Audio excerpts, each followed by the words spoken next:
नमस्कार। इन खबर में आपका स्वागत है। मैं हूं आपके साथ सत्येंद्र शर्मा।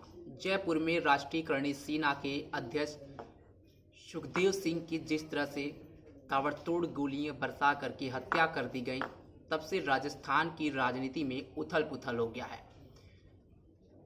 राजस्थान की मुख्यमंत्री फेज का दावेदार माने जाने वाली दिया कुमारी का भी इस हत्याकांड पर बयान आया है। उन्होंने सीधे तौर पर अशोक गहलोत सरकार पर हमला बोला है और उन्होंने कहा है कि मौजूदा सरकार जो थी वह इस तरह की हत्याकांड की जिम्मेदार है, क्योंकि सुखदेव सिंह की तरफ से सुरक्षा मांगी गई थी और उन्होंने पहले ही कहा था कि मेरी हत्या की जा सकती है, मेरे जान को खतरा है, लेकिन सरकार की तरफ से उनको सुरक्षा मुहैया नहीं कराई गई। आप इसमें दिया कुमारी क्या कुछ कह रही हैं? के लोगों में इस घटना को लेकर रोष है, लॉ एंड ऑर्डर पर सवाल उठ रहे हैं और सबसे बड़ी बात कि राजस्थान ने अब भाजपा को मैंडेट दे दिया जी। क्या होना चाहिए, क्या अभी तक हुआ है, क्या आपका फीडबैक है?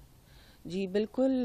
कल जो घटना हुई थी हमारे राष्ट्रीय करणी सेना के अध्यक्ष श्री सुखदेव जी गोगामेड़ी जी के साथ जो कल हुआ, उनकी हत्या हुई, उनके घर के अंदर घुसकर उनकी हत्या की गई जयपुर में, राजधानी में।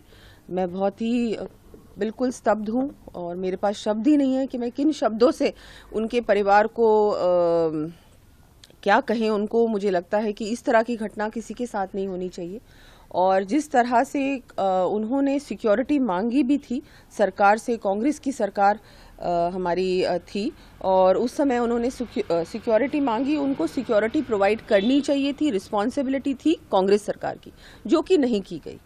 और उसके बाद जो जिस तरह से उनके साथ जो हुआ, परिवार को मैं संवेदना व्यक्त करती हूँ और इस तरह की घटना जयपुर में होना, राजस्थान में होना, लेकिन ये भी कहना चाहूँगी एक आम बात हो चुकी है।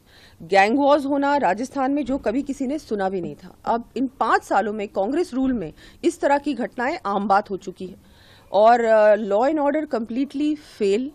जिस तरह से जिस व्यक्ति ने सिक्योरिटी मांगी आपसे, उनको लगातार थ्रेट्स मिली थी, उन्होंने एक इंटरव्यू में भी इस बात को कहा है, उसके बाद भी गवर्नमेंट ने सिक्योरिटी उनको नहीं प्रोवाइड की। इस तरह की ये रवैया जो कांग्रेस सरकार का रहा है, मैं ये इतना ज़्यादा निंदनीय है।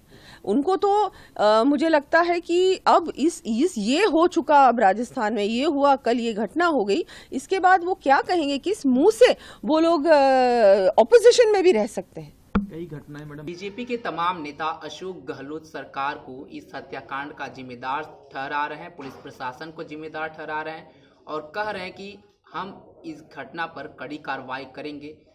फिलहाल अभी सरकार बनी नहीं है, सरकार का गठन नहीं हुआ है, नए मुख्यमंत्री पर पेंच फंसा हुआ है। मुख्यमंत्री कौन होगा, इस पर सस्पेंस अभी भी बरकरार है, लेकिन जिस तरह से कल जयपुर में ताबड़तोड़ गोलीबारी की गई, उसको लेकर के राजस्थान की राजनीति अब पूरी तरह से गर्मा गई है। अब देखना यह होगा कि किस तरह से नई सरकार इस पर फैसला करती है।